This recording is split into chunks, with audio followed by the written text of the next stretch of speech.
নেহারি খেতে কে না পছন্দ করে, তাই চলুন না আজকে শিখে নেওয়া যায় কীভাবে বাসায় স্বাস্থ্যসম্মত উপায়ে নেহারি রান্না করা যায়। আসসালামু আলাইকুম সবাইকে, কাজস ব্লগে আপনাদের সবাইকে স্বাগতম।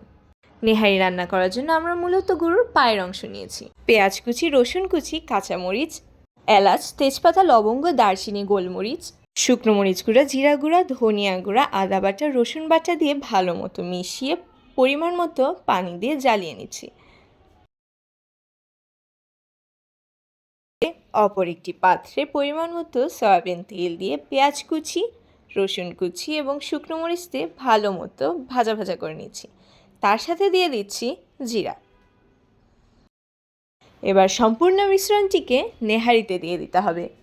পাশাপাশি দিয়ে দিতে হবে ভাজা জিরে গুঁড়ো এবং গরম মশলা গুঁড়ো।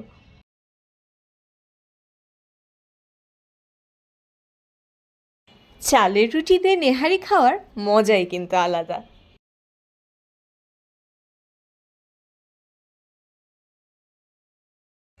আশা করি আপনাদের সবার ভালো লেগেছে।